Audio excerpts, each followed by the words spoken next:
From KCRW, this is Nocturne. Hey, it's Vanessa. Please be advised that this episode has some curse words and offensive language, and a little bit of violence.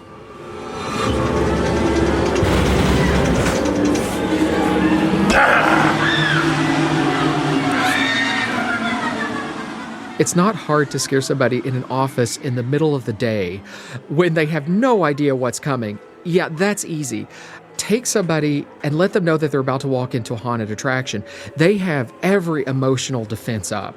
They are so hard to scare because they know what's coming.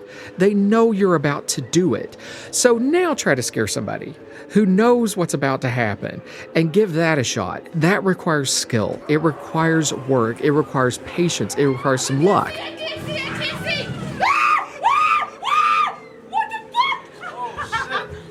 You not only scare one person, when you do it right, you get the entire group. You get the big dude at the front of the group, they will jump backwards and take the rest of the group down with them. I've done that. I've seen it happen multiple times.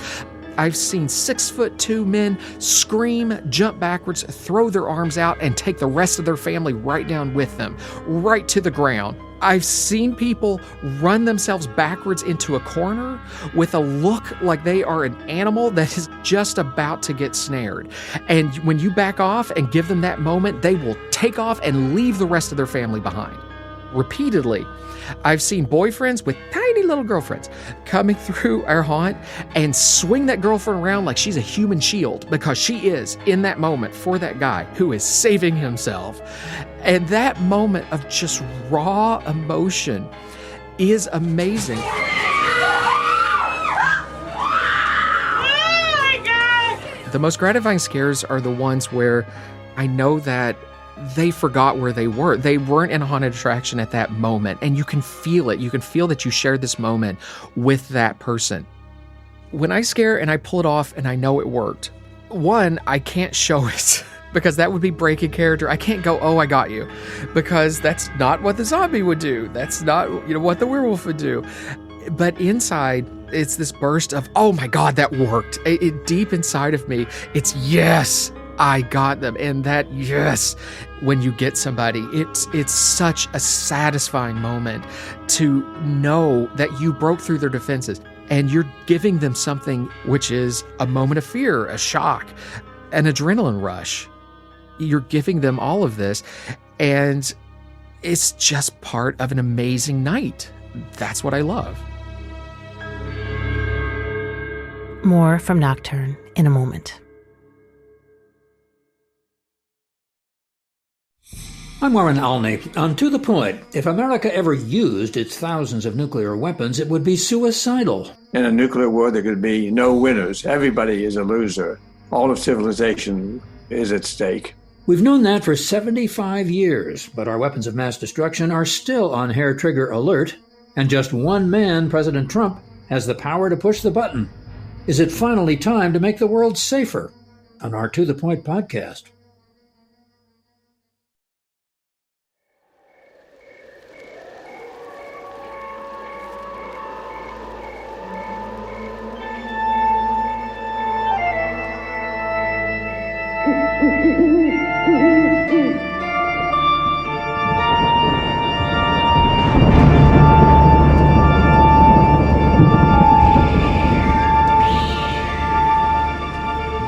You're listening to Nocturne. I'm Vanessa Lowe.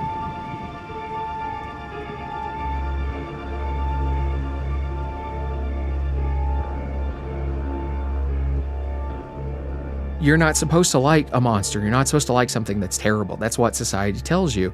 But that's what they're coming back for. And if I create a really interesting monster, they love it. And they tell me, they clap, and they'll hear them say, that's the best looking thing I've seen all night.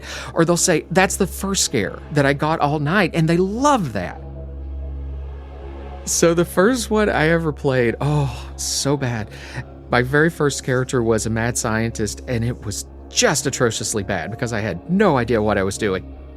I was the Axeman of New Orleans one night. I was a pirate. Don't touch the gold. I stole it fair and square. It's mine. My name is Campbell Harmon. First name is Campbell, last name is Harmon. A lot of people get confused. I'm 42. By day, Cam, as he likes to be called, works in communications for a large northeastern university. By night, I am what's known as a haunter, and I work in the haunt attraction industry, what most people would call a haunted house. Specifically, I'm a volunteer haunter. So our haunted attraction is the Wallingford Trail of Terror. There are a lot of Trail of Terrors out there, but we're in Wallingford, Connecticut, so we always tag on Wallingford Trail of Terror. You actually walk through our haunt, and we get to jump out and scare you. And so in that, I'm an actor, so I'm one of the monsters who scares you. I'm also a coach for our other actors, and then I also do special effects, makeup, and costume building as well, because in a volunteer haunt, you wear a lot of hats, and you have to do a lot of things to keep the thing going year to year. Being a haunter, doing what I do, I constantly think about it. It's always on my mind of how to do a better scare, how to do a better character, and I'm generally thinking about it the way an actor would think about these things. I was a stone gargoyle for 2 years, which was the first time I made my own costumes, and the first year it was just me. And then the second year, I made a second costume, and my partner, who I eventually married, was my second gargoyle. We worked closely doing what I call as a tag team scare. I did Willy Wonka. That was a scary movie if you think about it carefully. I was doing a dentist, an evil dentist, and I had a great actor being my victim in the scene, and he was just doing this really wonderful scream when I was supposed to be like ripping teeth out. I did Edgar Allan Poe. I'm trying to remember my lines.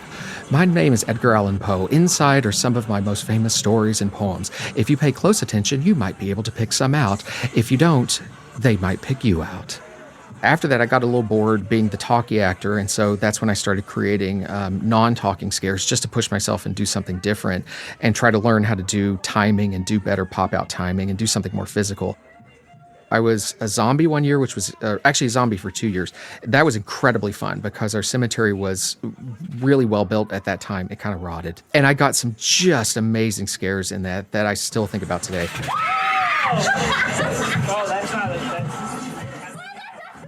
Cam went through the Trail of Terror with a friend when he was in his late 20s. It was only the second time he'd gone through a haunt, and he loved it. He volunteered to be a monster immediately. He didn't have any previous acting experience. I definitely would have been a theater geek in high school, but we didn't have theater in my high school, so I never really had the opportunity to do that. But I did do a whole bunch of church plays that I was forced into by my parents growing up. And those were like a requirement. And so I've sort of self-taught how to do acting. Cam describes haunting attractions as a unique art form, combining theater, art installation, film production, improv, and stand-up comedy. He calls it immersive horror theater. This is really unique. There's something going on here that you don't get anywhere else.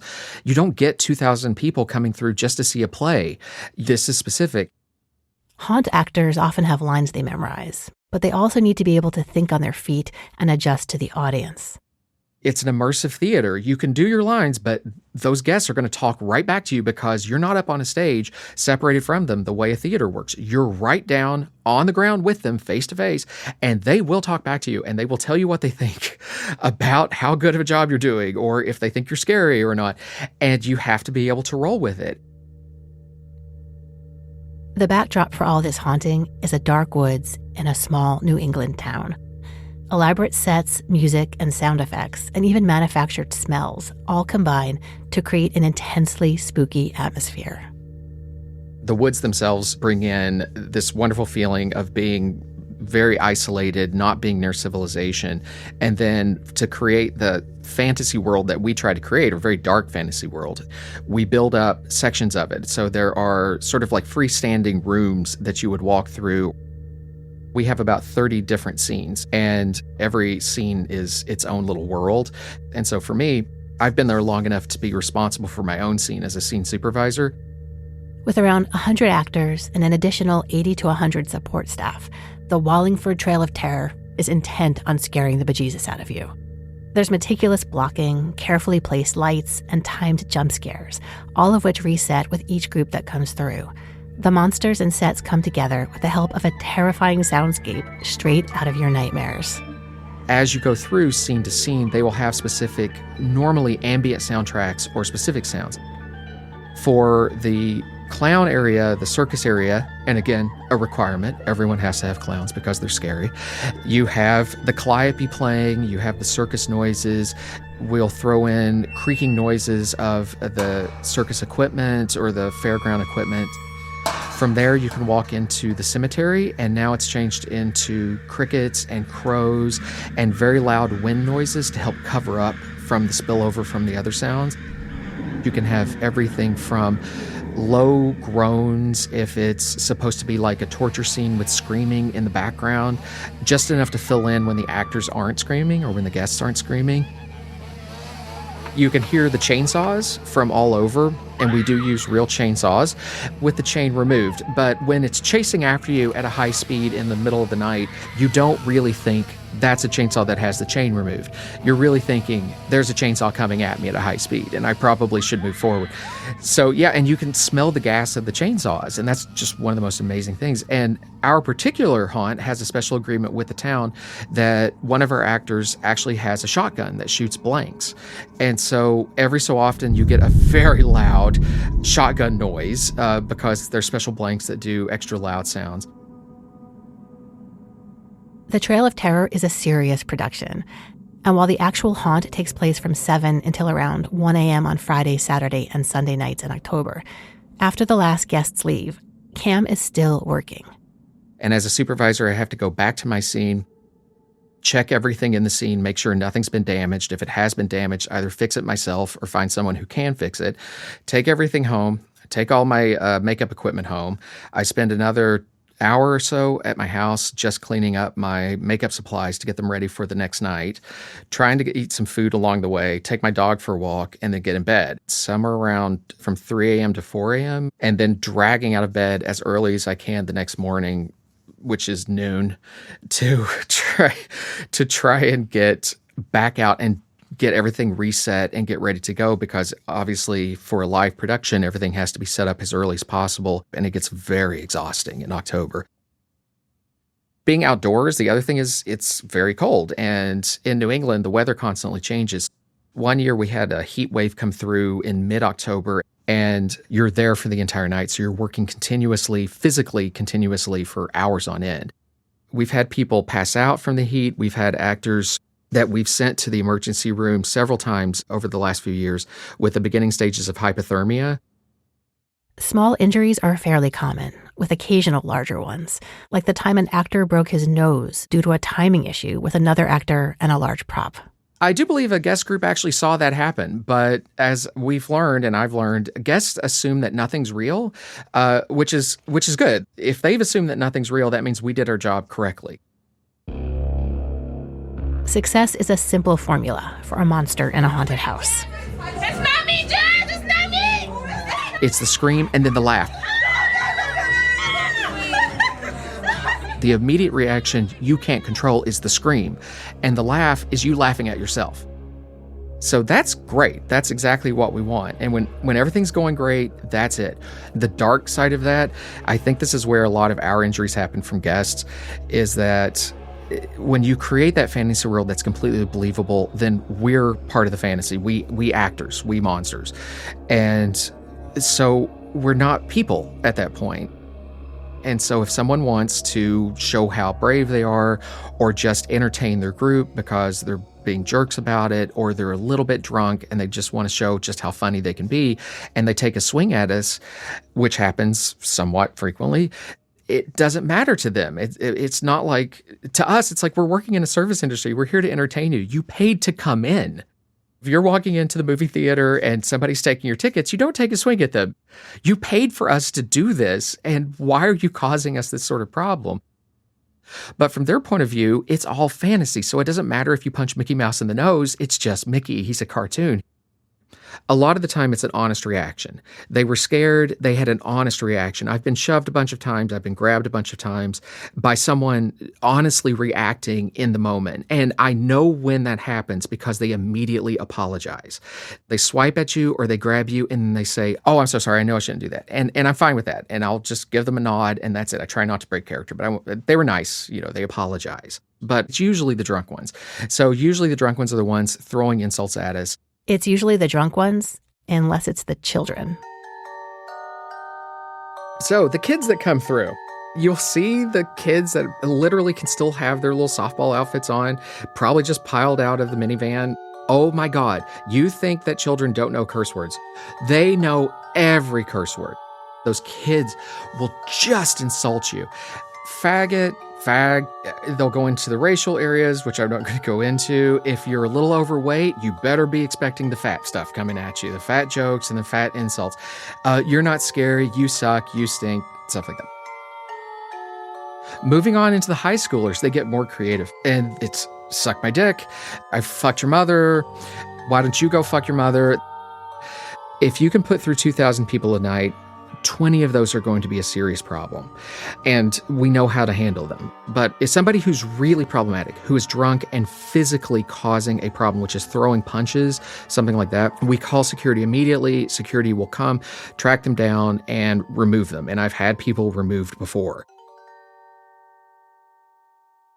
The worst attack I've ever had personally was when I was the Stone Gargoyle. I was on my perch, and another adult couple came through. This was just a man and a woman. They were in their late 30s, as best I could tell in the dark in my mask.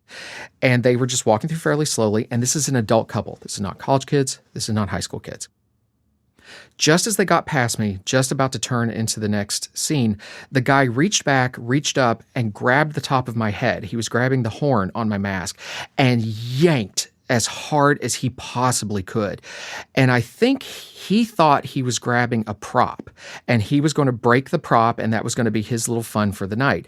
He actually was grabbing me, an actor in a mask that I made, and I was particularly possessive of my work. So he grabbed my horn, yanked me off my perch, which would have toppled me onto my face, but I was able to save myself by grabbing his wrist, and we both went down at the same time. And the gloves that I was wearing in that costume were actually built off of hockey gloves, so these big, thick gloves. And he came up swinging, and I was still holding his wrist just out of my reaction, and he started pummeling me in my face, direct blows to my head as hard as he possibly could. This is an adult man who paid to come through, and I was yelling at him to stop. His girlfriend, wife, guest that he came through with was yelling at him to stop too, and he was just wailing on me. And every time I was turning my head to yell for security, he was hitting me more in the back of the head. But thankfully, my costume was built on very thick foam and covered in a special paint that gave it kind of a crust to it. So it was kind of like he was hitting a mattress, thankfully for me. And security showed up, which was this well over 6 feet tall, huge guy. He just comes bounding up and goes, "What's the problem?" And I just said, "This guy needs to leave now." I was not particularly hurt, even though he was really hitting as hard as he could. It was because I was covered in foam. Since I wasn't hurt, I got some water, I calmed down, got my bearings, stopped shaking because I was frightened by what happened, and got back up on my perch, and I kept entertaining for the rest of the night. Cam is clearly devoted to haunting, even in the face of hard work and some physical danger. His dedication is palpable, as is his passion for acting and the thrill of making people scream and then laugh. But there's also an entirely different facet to Cam's love of this world of jump scares and monsters.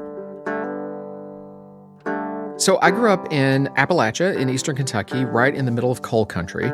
There was just a group of houses there, and there was nothing else around. It wasn't like in a little town. It's very hard to explain this for people who grow up in towns. If you're from a rural area, you totally get this. You totally understand. It's just a group of houses next to a 4-lane highway, traveled by coal trucks. And my uncles, some of them were miners for as long as that lasted. All of them had to get other jobs eventually. All of my family members live there and still live there. Everyone lives within probably a 20-mile radius, and then I could easily capture the rest of the extended family within a 30-mile radius. No one leaves. It's incredibly rare for you to leave. Cam grew up in Floyd County, Kentucky, an area where you could find a different small church every few miles. I think this is so hard to understand if you're not from the area. Just understanding what kind of part religion plays in the society and just woven into the fabric of day-to-day life. I live in New England now, and you would never ask somebody what their religion is unless you got to know them really well or something. Back home, it's just, what church did you go to? And it's not are you religious or do you go to church? The assumption is, of course you go to church. And so one way that you get to know someone is, what church do you go to? And that's going to give you what flavor of Baptist you are, because the majority of them are Baptist. I grew up in a very religious family, and my grandfather was a Baptist minister, and I grew up in the church. Tom's Creek Free Will Baptist Church. This is an evangelical, a fundamentalist Baptist church, and that means that we took the King James Version of the Bible, literally true, and if the King James Version was good enough for Jesus, it's good enough for us. And so there was no understanding of any sort of different viewpoint. We knew that Catholics existed, but we didn't trust that. I went to church 3 times a week, required. Only missed if I was extremely sick. In growing up, I didn't know anything about homosexuality. I didn't know what that was. We didn't have the internet. There were no characters on TV or movies that I knew anything about. I knew that homosexuality existed in some way because it would be mentioned in covering Sodom and Gomorrah as part of the sins in the Bible. But as a child, I didn't know what that meant. It was just mentioned and everybody seemed to get it. It was definitely not accepted in any way, shape, or form, and definitely viewed as a serious problem. I would put it seriously on the level of murder, and that's not an exaggeration in any way, shape, or form. This wasn't particularly troubling for Cam when he was very young, but as time went on, the teachings got confusing. Heterosexuals have all these little plans laid out to them that they don't even realize is like an example for their life. They just understand it, that that's what culture is.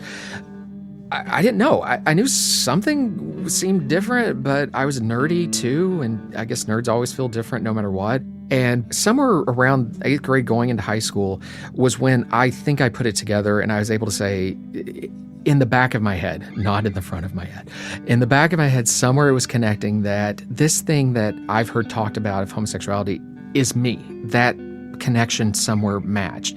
And that meant that everything I heard in church was me too, and what I'd heard my grandfather preach for years. And not like he intended to preach it to me or anything. I mean, of course you don't have gay people in the church. Homosexuals would never come into a Christian church, any more so than some Satan worshiper would come into a Christian church.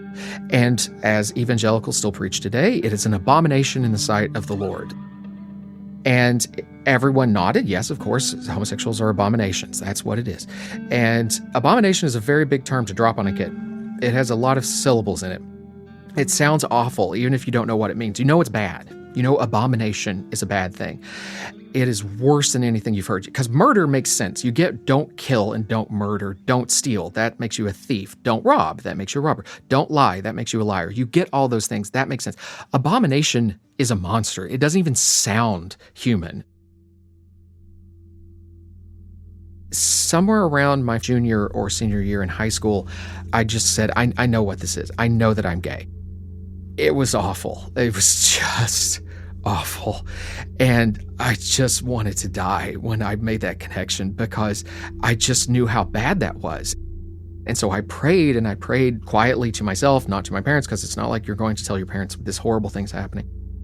I read through the entire Bible, front to back, every single page of the King James Bible, and that didn't seem to help. And I just prayed for God to change me, and it just wouldn't happen. And I didn't understand why God wasn't listening to prayers the way I was always told. You know, the truth was I was just beating myself up with all the tools that my church and society and family had given me to beat myself up with.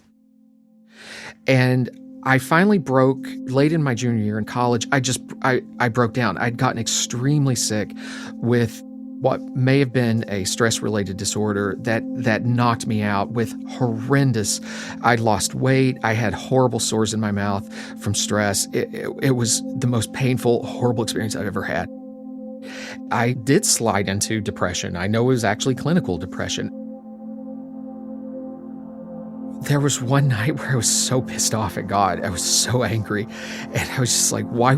Everything I've been told is that you did this. Like, you made me. And I don't know why you would make me this way, because I know I didn't choose it. And I was just like punching this pillow and throwing it across the room. And I was just screaming. And I finally just exhausted myself and collapsed. I collapsed on the floor, and I was just so tired. And I was just thinking about it. I was like, I'm just tired of all of this. This sucks. And I kind of had this moment of peace and of clarity. And it was just this feeling of, I don't have to hate myself anymore for this. This is not required of me. None of this is required, that I have to do this. I can just stop. I'm going to die otherwise. And I did. And I just said, I can stop. And whether this means leaving the church or leaving my family or anything else, I just don't have to hate myself at this point from any point forward. And then that slow slide down turned into a slow slide up. And it wasn't instant. It wasn't completely okay. It was just slowly building up the feeling that I'm not that. I'm whoever I want to be. It was not overnight. It slowly got better. And going on my first date, finding my first boyfriend, having my first breakup, to get all those emotions that had been pinned up all through high school that I never got out. And I came out to a friend, and then everything turned around, and everything, from my point of view, everything got better. And I was like, oh, I get to be me. I get to be myself. And I felt like I'd lost years of dating and of going out and having a good time and being with people that you're interested in and sharing those times together. I didn't have any of that. It was just, my life really didn't start until my 20s, until my late 20s. I thought I was going to come out to my parents. My plan was I'll come out to them. We'll go through some tough times together, and then we'll make it through. And like other coming out stories I had heard, that is not the case. It did not go well. It did not go well for my parents. I never came out to anyone else in my family other than my parents. Cam's parents told him they were going to pray and that he would get better. When he asked them to have dinner with him and his boyfriend at the time, the answer was an unequivocal no. And Dad took me aside and said, you have to understand, it would be like we're driving you to a bank robbery where you're going to rob a bank. And that may sound like that makes no sense at all. It makes sense from our point of view, which is like, he would be enabling me to do something terrible. And he was being kind about it. That's actually him being very kind about it. The worst thing my mom ever said to me was, she had a health scare when I was in college shortly after I came out. And it was a pretty bad one. We thought that she had cancer. And she said, I would rather be dead from cancer than see my only son grow up gay. God bless them. So many other kids that come out, especially with religious families, can be kicked out the door and completely cut off from all contact. But my parents they're very good people. They're very caring people. I've always had hope that somewhere they're going to come around, but we're sort of, at this point, I've just settled into a détente for the last couple of, 2 decades, which is, we don't talk about my personal life. Sadly, Cam's story about his parents not accepting that he's gay is not an uncommon one. They clearly loved him, but they couldn't get past the feeling that a core part of who he is makes him equivalent to a criminal or a monster. And while Cam internalized those feelings at first, he gradually came out the other side and accepted who he was. And here's where Cam's story is different than many of the ones we've heard before. Cam not only owned his identity and sexuality and released the self-hate that gripped him for years, he not only joyfully participated in the culture of gay pride, he went further than this. Through his work at the Trail of Terror, Cam has found a way to transform and embrace his inner monster. He's become a monster in his own movie, in a nighttime world that he constructs. I want to say something sort of flippant, which is, if you're going to call me a monster, then damn you, I'm going to be a monster. But in the way that I see being a monster, it's not being something terrible. Monster has, just like being a freak, being something else, being an abomination, there's a horrible judgment all involved in that. And that's not the judgment that I'm going for. That's not the feeling that I want to have. It's a feeling of joy, of doing something so bizarre and so specific and so weird and yet so fun all at the same time. That's the life I could have had. That's where I should have been when I was a kid growing up, which is not being told to not be yourself, not being put upon and not being tortured emotionally, and for God knows for some kids physically too, and electroshock therapy for some kids and everything else, or anybody who's outside of the mainstream, who's not allowed to be who they are, transgendered. That's the way that these kids are being treated. That's the way that I was treated. I should have been allowed to do this, which is be joyful, have an amazing time being who I am. And if being who I am is weird and strange and freaky and monstrous and totally different, great. In the consistent tropes of horror movies, Cam found a worldview that matched up with how he'd always felt. The heroes were straight white men protecting straight white women from the monstrous other. In killing the evil monster, the hero reset the status quo. And when you're not part of the status quo, whether you're gay or a person of color or anything on the outside of that, you know you're the monster. You know that the straight heterosexual white dude who is representing the government is not coming to save you. He's coming to save the white woman. They take them back to have heterosexual relationships and babies and keep that nuclear 50s family going. Cam realized that as he watched these movies, he was seeing the monsters as the heroes. He knew that they were doing terrible things, but they were just so much more interesting than the other characters. And that's who I identified with, not the strong-jawed hero, but the monster who is being attacked for no other reason than they're born that way. That's who they are. If you watch horror movies, for the majority of the movie, the monster is winning. Jason wins, Freddy wins, the alien is totally winning. The monster is generally winning for the majority of the movie, and they're powerful, and they exist in the dark. They're winning. They're winning over the status quo. And who are they going after? They're going after the college kids who are going to go neck in the woods instead of doing their damn jobs at the summer camp. They're going after the kids who are too stupid to not run upstairs or to go out and let's go split up and investigate. Those are the ones that they're picking off. And they get defeated at the end, and that's fine. But I was the one rooting for the monster, and I think horror fans end up rooting for the monsters more than anything else because they're more fun, and they're more interesting, and they're colorful, and they're bizarre, and they're strong and powerful. And now I get to be that. Not only was I told that that's what I was, and I don't feel that way anymore as a human being, but I know where the fun is, and the fun is being the monster. And who comes through my scene? I get college kids on dates. The ones who would split up and make the worst possible decision in any horror movie are the ones coming through my scene. And they're in my world now. And I control every single aspect of that world. And that's where I rule. And I think that's one of the best feelings in the world, is to be able to turn the tables on someone else and have them have a little moment of feeling kind of like I did. But instead of feeling terrible at the end of it, they feel entertained and they had a good time and they laugh. They scream and then they laugh and they actually enjoy it and they keep coming back over and over again.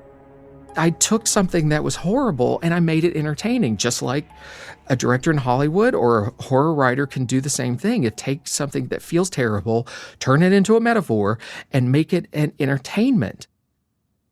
Being a haunter, being in the haunt world, being in a haunted attraction, we value the strange and unusual. We value being outside of the mainstream, not somebody who is the hero of the film, because we got no place for you. There's no place for heroes with us. It's all villains. Why do I do this? You can act anywhere. I could go to a local theater and go act. That's fine. I can go make costumes somewhere else. But I was always told I was a monster. Somehow that fit, and being a monster is so freeing and it's so powerful. The work I do goes year-round. As soon as we're finished, when we close at the end of October, there's about a week where I get to physically recover, and then it's immediately planning for the next October. So my October never ends. I live in an endless October. And when I've not done it for a while, when I've not been in my scene, I've not been able to scare and do my thing, I really miss it. And I'll watch our videos of seeing people being scared, or I'll listen to some scary music or something like that. And it just feels so energetic and feels so fun and so empowering to know that that's my world and I really want it back. In the dark, in a mask, in a heavy costume, this is where the fun is for me. Being a monster, being a haunter, being in the dark and scaring other people in a very creative and strange way, it is transforming what it does mean to be a monster, because it's taking away their version of being a monster and saying, no, this is my version of being a monster, and it's a lot more fun than your version. And it's the best time I've ever had in my life. Eat your eyes, eat your nose, eat the jelly between your toes. Get me wrong, it's rolling nice. Goes in your stomach and out your eye. The stomach turns a slimy green and pus pulls out like whipping cream. I spread it on a slice of bread, and that's what I eat when you are dead.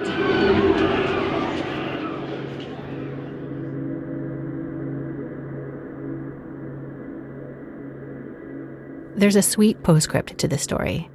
I checked back in with Cam a couple of weeks before releasing this episode to clarify a detail. He told me that just a few weeks earlier, out of the blue, he got a call from his dad. His dad asked if he and his partner had gotten married. Cam was stunned because he'd never told any of his family. He said yes, they had gotten married.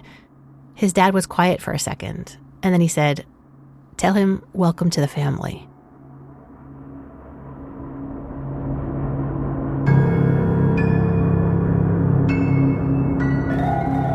You've been listening to Nocturne. I'm Vanessa Lowe. Nocturne is produced by me and was created by myself and Kent Sparling, who also composed the theme music. Nocturne is distributed by KCRW and also receives support from KCRW's Independent Producer Project, which is managed by Kristen Lepore. Thank you to Nick White. Thanks to the folks at the Wallingford Trail of Terror for recordings of the haunt. Go to nocturnepodcast.org for more information, to see all the beautiful original art that Robin Galante creates for the show, and to check out our merchandise. Till next time, thanks for listening.